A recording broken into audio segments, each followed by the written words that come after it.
Welcome to Be Locally Loved, where we spotlight the people, places, and ideas that help communities thrive. Moving to a new town can feel overwhelming. You don't know where to go, you don't know what to do, you don't know who to trust. That's where Be Local comes in. Like a best friend, Be Local personally welcomes newcomers and connects them to the best local businesses, restaurants, community events, so they can feel at home faster. And for local business owners, Be Local is like a matchmaker, introducing them to new families who are ready to form long-lasting and local relationships. To grow your business by reaching newcomers, visit reachnewcomers.com. Today on Be Locally Loved, we are sitting down with a Central Texas culinary legend whose story is about so much more than food. Chef Jack Gilmore is the chef and owner behind these beloved local brands, Jack Allen's Kitchen, Salt Traders Coastal Cooking, and Daymaker Half Day Cafe. Born and raised in the Rio Grande Valley, Jack built his career around bold Texas flavor, Gulf Coast roots, legendary hospitality, and a deep commitment to the farmers, ranchers, and fishermen, employees, guests, and neighbors who make a community feel like home. Since opening the first Jack Allen's Kitchen in 2009, Jack has grown the concept to 6 thriving locations, released his fan favorite cookbook, Jack Allen's Kitchen, celebrating the taste of Texas, and was invited to cook at the prestigious James Beard House in New York City. He later launched Salt Traders Coastal Cooking as a tribute to his love of seafood, and most recently opened the Daymaker Half Day Cafe, a breakfast and brunch spot built around comfort, community, and heart. But what makes Jack's story so powerful is not just what he has built, it's why he built it. Jack is known for treating people like family when they walk through the doors. His restaurants have donated more than $1 million to causes close to home, supporting local nonprofits, first responders, veterans, active duty military, and organizations like the Lone Star Paralysis Foundation and the Coastal Conservation Association. And with nearly 600 employees across the restaurant family, Jack has built something bigger than his business. He has built a culture of hospitality, generosity, and Texas-sized belonging. In this episode, we'll talk about the roots that shaped him, the moments that defined him, what it really means to create a place where people feel welcomed and known, and how restaurants can become a gathering place that helps communities thrive. Please join me in welcoming Chef Jack Gilmore to Be Locally Loved. Jack, let's dive into your connection to family and memories and belonging, because I know for so many people, food is tied to that. Was there a moment early in your life when you realized food wasn't just food, but a way to bring people together? Well, growing up in South Texas, especially back in the day, food was always part of it, and because of the way I was raised and the way me and my brothers were raised in the community of our neighborhood, is everybody made sure that everybody was taken care of. In other words, if there was really good food on the table, then everybody that was around got to sit down and enjoy it. And it really got to a point where they would force you to sit down and eat because they wanted to make sure that you were well fed. And to me, those little quips I didn't know it was called hospitality back then. I just thought it was something that you did. And it was just something natural. And it was just something that it was what it was.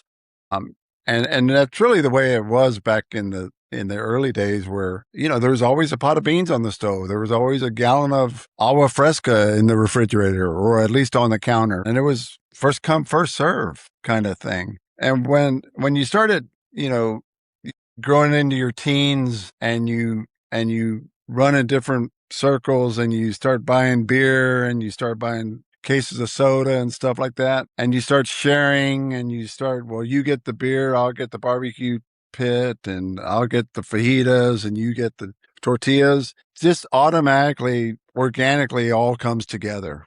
And they call that hospitality, or they call it a gesture, or they call it communal, or they call it a community. I call it, well, that's the way it should be, So to this day, my wife and I have been married for almost 45 years. And the minute you walk in our house, within a minute or two, you've been offered something to drink. I don't care if it's morning or it's a cup of coffee or it's juice or water or get out of the sun kind of thing. It's just something that we did or we do.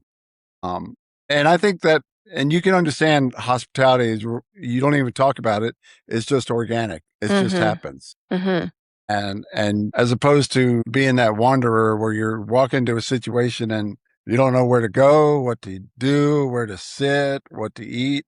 There's not that one person that walks up to you and makes you feel comfortable and say, "Hey, I got you. Let's go do something. Let's go eat this. You got to try Tia Maria's incredible flour tortilla kind of thing, you know?" But, it's just organic for me. It was, and growing up taught me all that and kind of, I just took all that for granted till I moved to Austin. And Austin back in the day in the late 70s, 79, 78 was almost exactly the same hospitality that I was used to. And it just became, or it just stayed organic. I thought that's the way it was. And things change, but you always, without even knowing it, you're being hospitable. And that's kind of when it works. And that's kind of what we built our brand over is just be nice. Just be nice to people, especially these days. Mm-hmm. Well, that's certainly what your brand is known for, treating people like family the minute they walk through the doors. And now I can see where that's come from for you, from your background, just completely organically. Now, Yeah, before, and that's why the server greets you with a pimento cheese and homemade crackers. It's kind of like, hey, thanks for coming in, and here's how we're going to get you started: homemade pimento cheese and crispy fried crackers. Man, nothing wrong with that. nothing wrong with That'll bring that. a table together. That's right. My husband just went to Salt Traders yesterday for a business meeting and he goes, "Do you want me to bring you something home?" I'm like, "Heck yeah." So I had Yeah, the wood fired salmon. I love the right on. Dijon Well, barbecue glaze. we carried the gesture over, so he was greeted with smoked salmon dip and homemade potato chips. That's our simple gesture of hospitality. Yeah. Well, you've got the magic formula for sure. Now, I'm sure before you started the very first Jack Allen's Kitchen back in 2009, there must have been maybe some sleepless nights or some risks that you knew you were facing, but you had a dream. So, can you take us back to that moment? Like, what was Yeah, your the dream was within reach for sure. And I got lucky throughout my career. I got to work with some really good people, some talented chefs, some talented restaurant owners, some people that trusted us, that trusted me. And I got to build restaurants on a grand scale for 20 years for other people. So I understood how it worked. I understood the mechanics of it. I understood the business side of it, the location sites and all that stuff. What was kind of missing, and that was when I was taking food very seriously. I was trying to be a really good chef, and to me, I was trying to step out of the comfort zone and step out of a box. And it kind of took me to my roots. And my roots were running through the fields of tomatoes and jalapenos and cilantro and corn and all that stuff to creating really good food out of those dishes I just ran through. And to me, it was always sourcing, it was always understanding where the food come from. And once you understand that and respect that, then you have a better chance of treating that food better.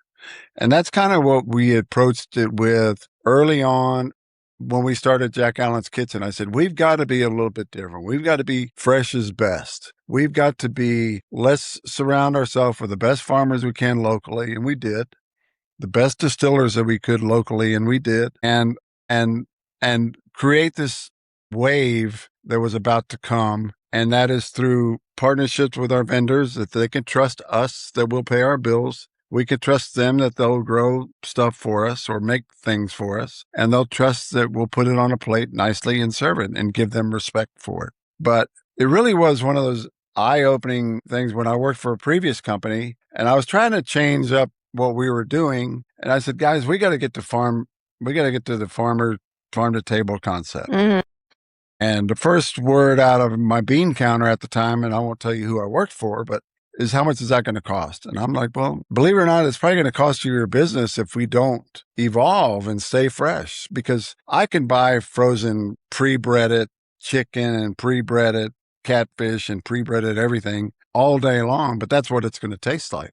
So if you start off with a fresh product and you give it a fresh seasoning and you treat it right on the skillet or a fryer or a broiler, you have a better result. And that's kind of what we did. And so I didn't have any sleepless nights because we had a really good plan. And back in the day, 20 years ago, farmers were real proud of what they did. They just didn't get enough love out there. There weren't enough people out there buying fresh produce at a farmer's market. It became very popular about 18, 19 years ago to hit a market every Saturday or every Sunday, buy for the week and eat for the week. And so it was just perfect timing for everything. And then, after a while, they can count on you. You could trust them and they could trust you. It all works out. Nowadays, farming is really hard. There's less farmers. There's less people out there. So we've kind of opened our circle from just within the local Central Texas community to more Texas community, buying as much as we can within Texas,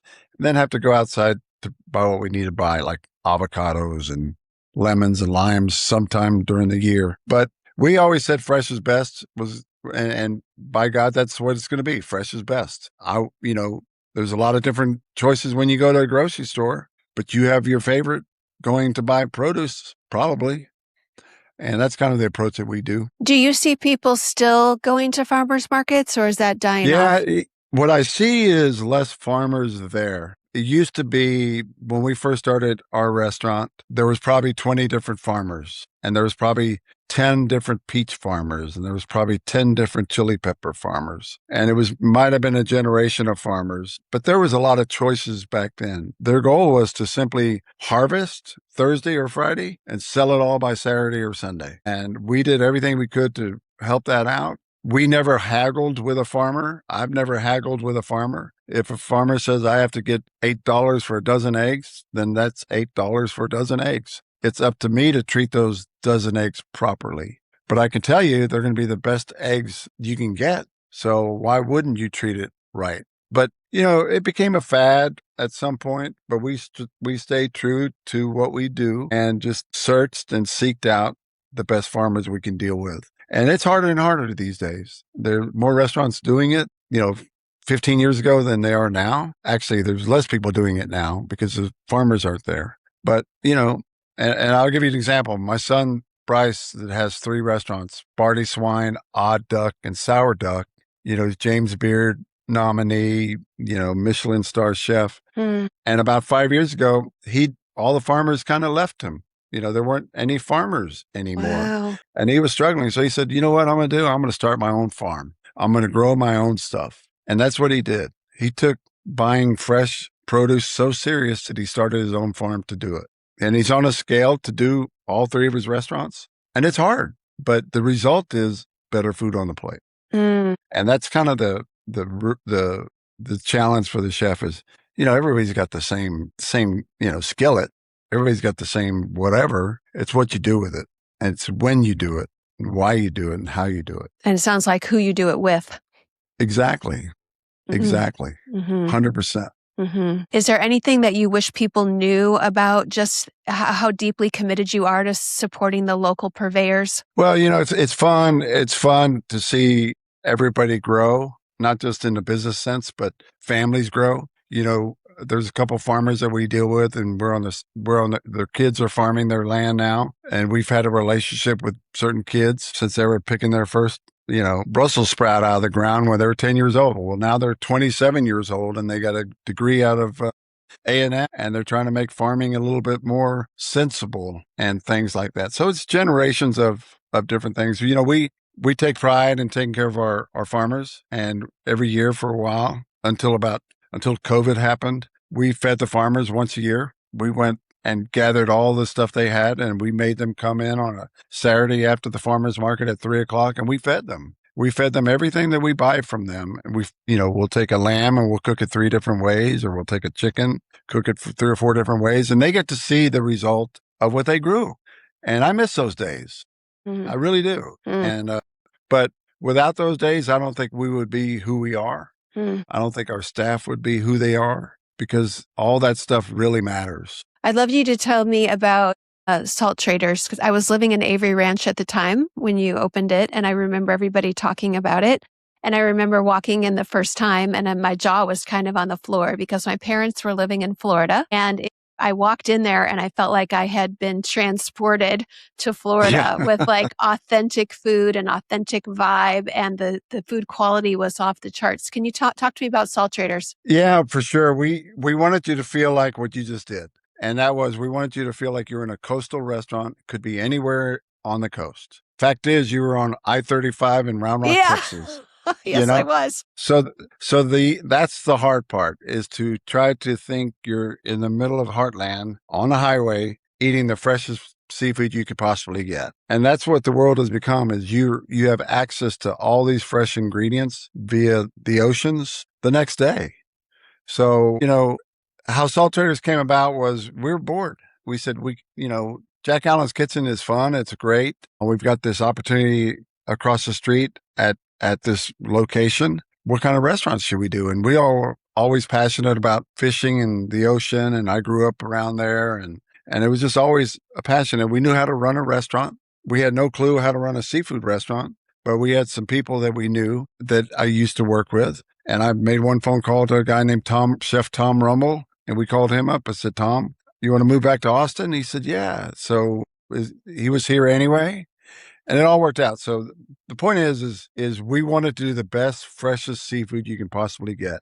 We also knew what it cost to procure that seafood and what we can charge. We wanted to be a value proposition, and we were able to do that through our sourcing. So, and the other thing is everybody's got the same oysters, wild Gulf oysters. Every restaurant in Austin buys it from 3 different vendors. So they're all the same. It's what you do with that oyster that matters. Nowadays, we're known as a seafood restaurant instead of an oyster bar, but to some, we're still an oyster bar that happened to be a seafood restaurant. I thought we would sell more of a steak and seafood restaurant, but we're straight up seafood restaurant, and we're having fun with it.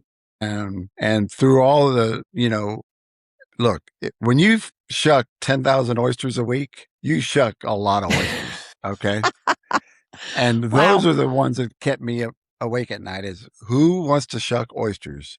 Well, believe it or not, there's some really good oyster shuckers out there, and we've got most of them working for us. So it may sound like a lot because it is a lot. 10,000 oysters on an average week is not uncommon. Between a Gulf oyster nowadays, thankfully, we're farm raising oysters in the state of Texas since about 3 years ago.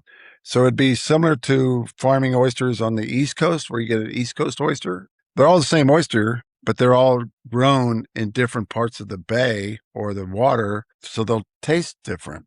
They're not going to look that much different. They might be a little bit bigger or smaller or whatever, but they taste different because of the, saltwater changes, salinity changes, tides change, what they eat change. So it's real fun to have a really good farmed oyster in Texas to compete with the East Coast oysters. So it's kind of an evolving, fun part of the restaurant industry that we're still learning. Mm-hmm.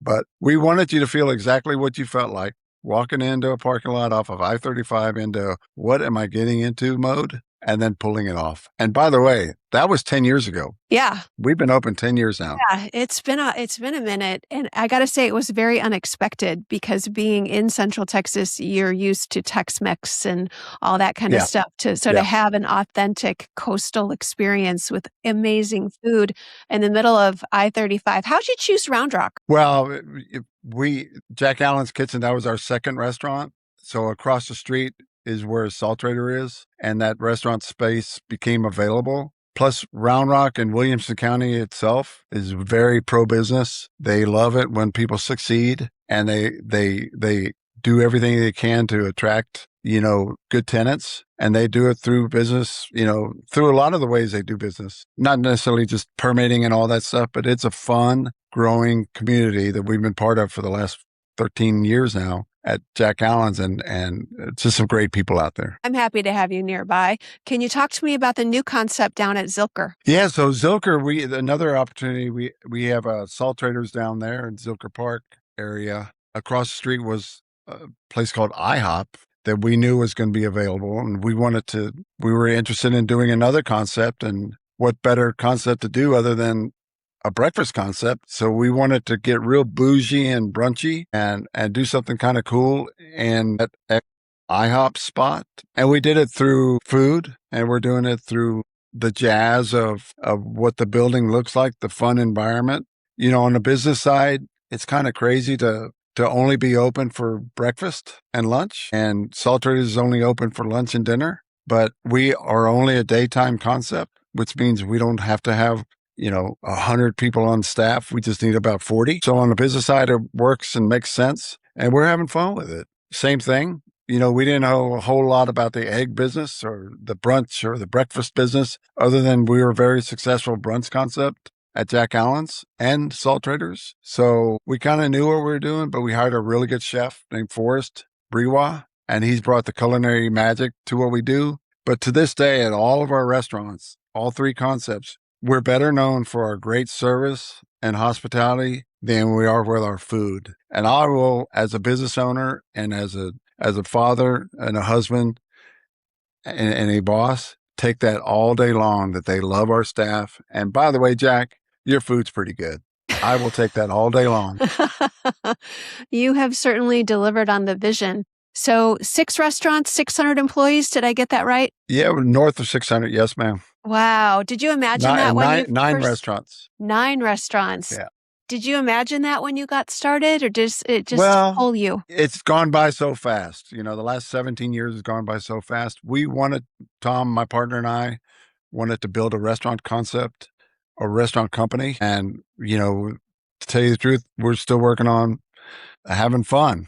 And that's easy to do around here. So, it's humbling for sure. We think Daymaker has legs. We want to go have fun with it in Cedar Park or different parts of the town. We have zero desire to get on an airplane to go to work. We're on I-35 for just a little bit, but Austin has been so good to us, the surrounding area of Austin. We just want to be able to give back. I love it. Well, I'm up in Georgetown, and it's easy to get to you. So I-35 makes it easy. So it does. Restaurants, obviously, our podcast is called Be Locally Loved, and we tell stories of people, places, and ideas that help communities thrive. And that's why we wanted to have you on the show. You have such a community mission to what you do, and restaurants are such an important aspect of our communities to help us gather for birthdays and anniversaries and date nights and hard conversations and family dinners and celebrations and all of those things. So how do you see the restaurant industry helping communities feel more connected, and what do you see on the horizon for the restaurant industry? Well, I think you're right. I think, number one, when you walk into a restaurant, you have a choice. You didn't have to go into that restaurant, but since you did, why not be committed to that person that walked into your restaurant? And through that commitment, you're offering the best hospitality you can possibly get. But it all turns out where to be a community restaurant, you got to quit talking about it. It is what it is, in my opinion. In other words, everybody knows that if you're reliable and you say you're going to be open and everybody knows who you are and where you're at, you will be a mating spot for 3 or 4 of your friends. 3 or 4 of your friends are going to get in different cars and for whatever reason meet at one of our restaurants. I'll take that in a heartbeat. You know what that means? That means we have parking. Yes. How many restaurants don't have parking in this town? So just having parking alone creates a community, it creates a resting spot, or creates a meeting spot, even to drop off a kid or a dog, or a meeting spot to drop off a package to a friend of yours. Those are all communal, part of the community. That's what we want it to be. Flip side of that is, every one of our employees work at the restaurant of their choice. And most of them work there because of the community that they live in. A lot of our employees have students. Their children are kids that live in that community, that go to that school. So we provide that opportunity for mom or dad to come work while child is at school. That's community. How we take care of little Johnny when he wants a soccer shirt, that's community. When we take care of teachers or first responders or fire department or whoever, that's community. And we don't talk about that. It just happens organically. And that's really the way it works. We have some big projects. So we take care of Lone Star Paralysis Foundation. We do a big fundraiser for them, several fundraisers for Central Texas Food Bank, Candlelight Ranch, all those things. If we want to be part of the community, we have to do it. And that's the easy part.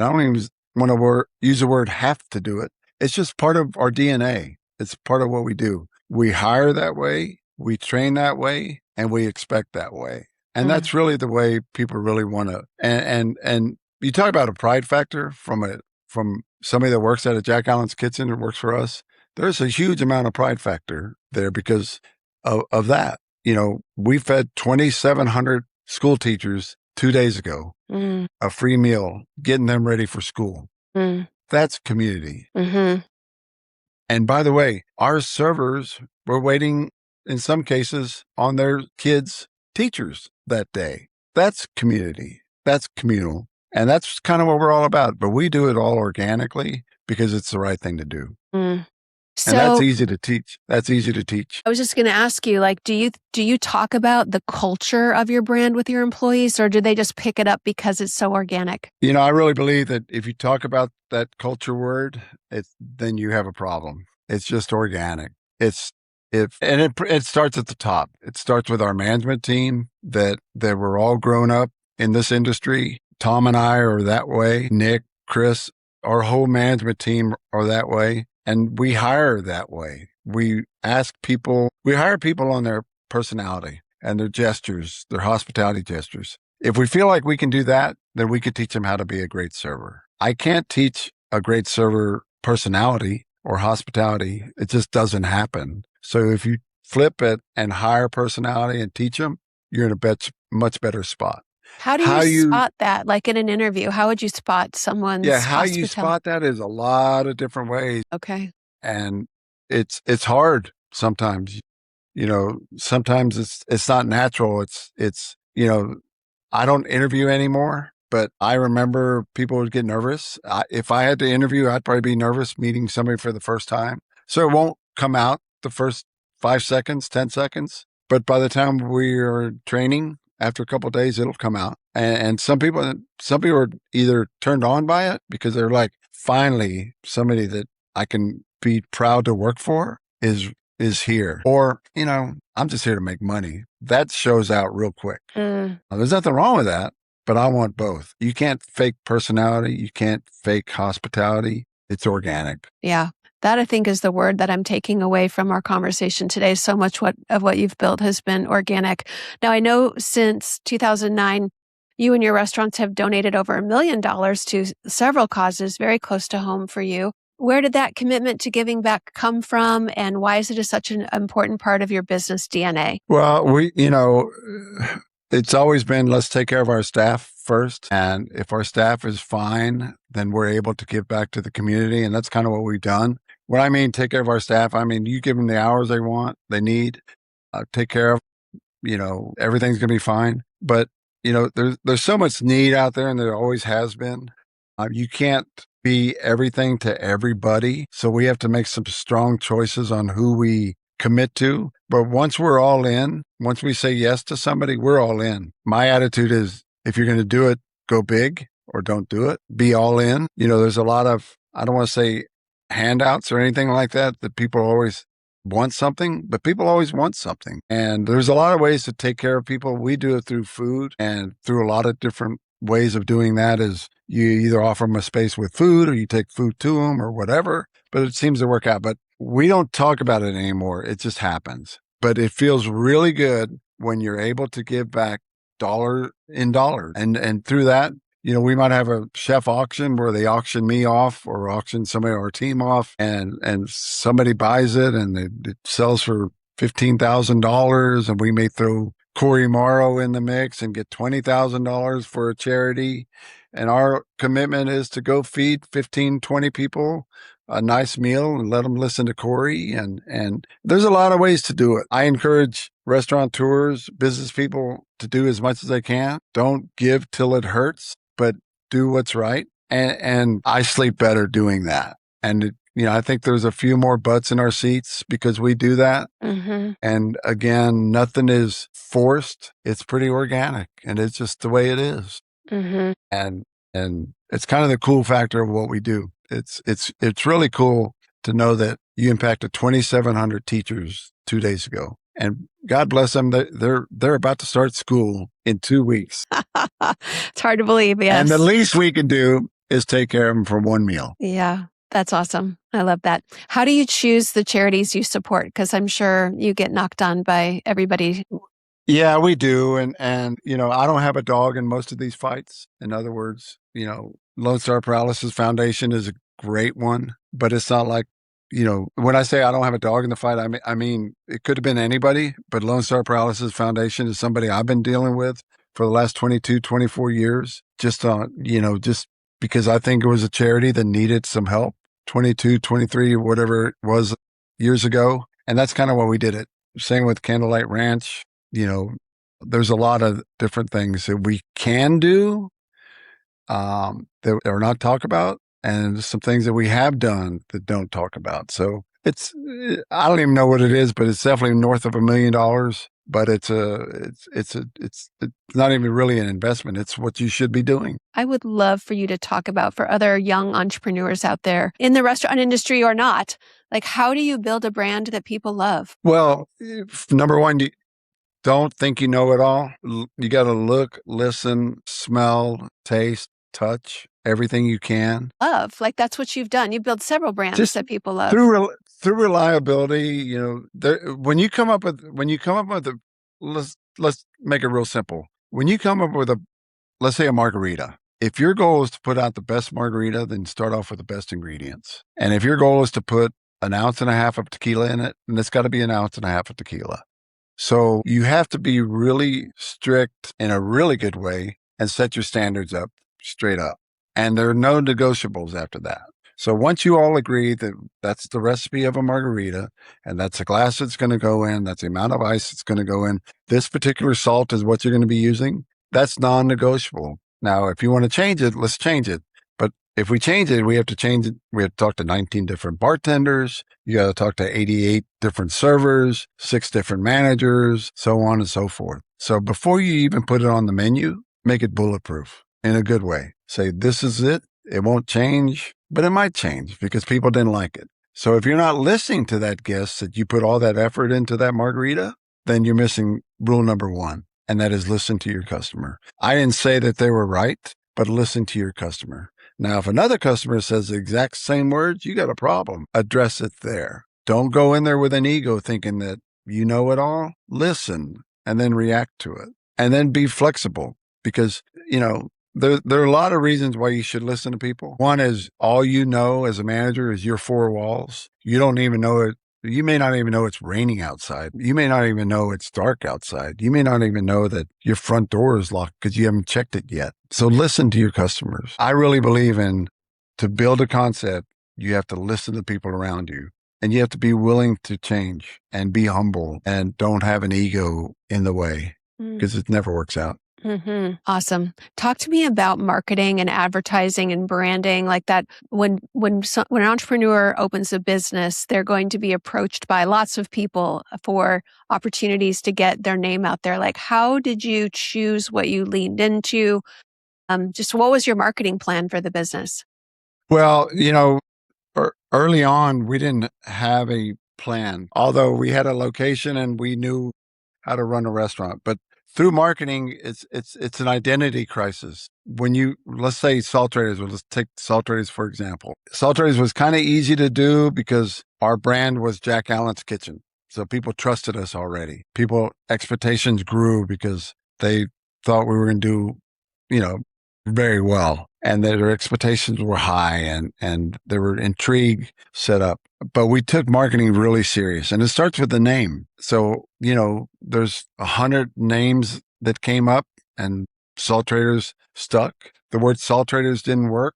So we had to add a tag to it and that's coastal cooking. So it's kind of a, once you're comfortable with that name, then it's easy going from there. These days, everybody is a restaurant critic. If they have a phone, they're a restaurant critic. If they have a phone somewhere along the line, if they're looking for seafood, Salt Traders will show up if they punch the right numbers. Marketing these days it's all social media. In the old days, when I say old days, when we first opened up, it was word of mouth. It was Austin American Statesman. It was if you can get on TV on a Saturday morning and push something that you're cooking. That was great. Yelp didn't even start. You had Facebook or whatever it was called back in the day. But nowadays, if you look at every guest, they're a food critic, and food critics can kill you or build you.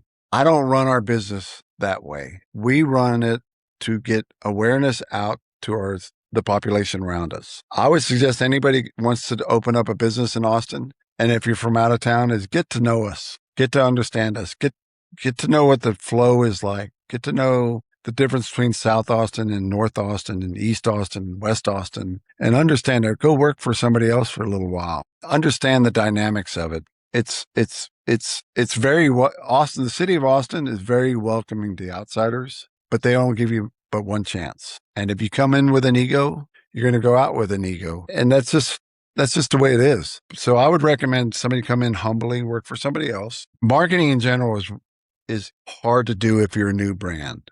Yeah. Really hard to do. Yeah. Nobody understands the name. Right. Nobody understands the flavors. Right. Nobody understands what it is. Right. Yeah, they'll give you a shot. Yeah, they'll be happy or they won't. But it starts with a name. Awesome. What is on the horizon for you? Well, we're happy to say that we're going to be opening two restaurants. We're going to take over in Cedar Park. We're going to open up a Salt Traders and a Daymaker at the mid to end of 27. Tell me, can you say where? Well, yeah, I could say it's off of Scottsdale and New Hope area. Okay. Yep. That's very close to me. Okay. Yeah. And it's kind of one of those, I used to drive through Cedar Park every day, twice, one to go home and one to go back. And this is like 25 years ago. Okay. And Cedar Park, I saw Cedar Park grow. I've seen it grow. I said, one day we're going to do a restaurant there. Well, about 6 years ago, we did a Jack Allen's Kitchen there. And we've been having fun ever since. We got in there toward the end of toward the end of the new area of Cedar Park that's growing off of 183 North, like where Chewy's is and all that stuff. Yep. And I right where so that that's is. kind of I consider that the newer part. And then we're going across the street from there. And we feel like Salt Traders will do well, even though we're in Williamson County with our other Salt Traders. It's about 9 miles away, but we'll do well. And Daymaker will be our second one. And we figure that people are ready for a nice brunch concept. But I'll tell people all the time that the reason we're looking at doing 2 new restaurants is because we have some incredible people that work for us that are ready to take their own restaurants on. And that's kind of the big deal on this is if I have people behind us ready to go, it's an easy sell for me. There's locations all over the place, but if you don't have people,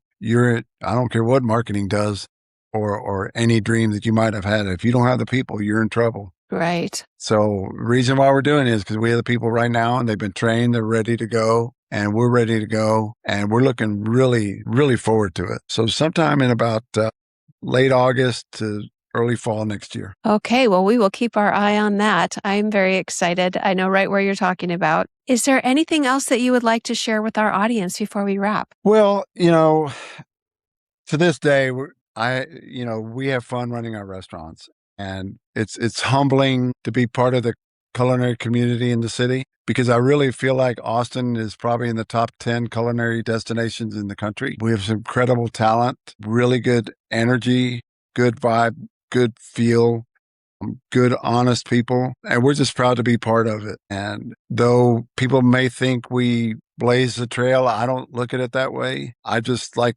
doing what we do. And if people pick up on it, great. I, to this day, continue to learn from people in our community, from restaurateurs and everybody alike. And for me to say that and to think that way, it's kind of cool. Everybody's got a better way of doing something. And if you're willing to listen and willing to learn and willing to change, it only gets better. So we're just a little bit of piece of the history of the culinary scene in Austin, and we're having fun with it. Well, you're quite a legend. For those of us that don't know you, I'll say you are quite a legend. I'm very grateful for what you've created in the Austin community. I've lived here for about 25 years, and we benefit from what you do to attract people to live here. Because when people live here, they work here. And when they work here, they put their kids in school. It helps the community thrive. So everything that you have done has helped our communities thrive, the Central Texas thrive. Are you going to stay in Central Texas, or do you have visions of Dallas, Houston, some of the other? No, I think, Tom, my partner, and I talked about this a lot, and our goal is to keep doing what we're doing here in the local Central Texas. Nowadays, Georgetown, 10 years ago, I said, we are in Georgetown. It's about 10 miles north of Round Rock. Just come on down. But everything's changing, I don't see any difference between us and San Antonio, except for 60 miles of grueling traffic. But we're going to stay in Central Texas. Okay. We're following where our staff is. Okay. That's the other thing is yeah. build restaurants where the staff lives. Okay. Well, do you have anybody in Georgetown? We're actually looking in Georgetown. Good. Okay. That's where I live. I don't have anything to say other than that. Okay. But Georgetown is an incredible town. It is an incredible town. I will say that too. Well, and you mentioned earlier it's 9 miles from Cedar Park to your restaurant in Round Rock. 9 miles is a lot with our population. Like it can take you 45 minutes to go 9 miles. Yeah, and the good thing is if you live right in the middle, you have two choices. Yes. Go east or west. And you'll base it off of traffic, I promise. Yes, absolutely. Well, it's been delightful to have you on the show, but we're going to thank you for being with us today, Jack. I mean, you've blessed many people by sharing your story. Thanks for being here. Well, it's been an honor to share the afternoon with you, Laura, and anything we can do to help, push our community of culinarians, let me know. I appreciate that. Bye, everybody. God bless you. Take care. Thank you. Thank you for joining us for Be Locally Loved. If you enjoyed this episode, please subscribe, leave us a review, and share it with someone who cares about building thriving communities as much as we do. Until next time, love where you live.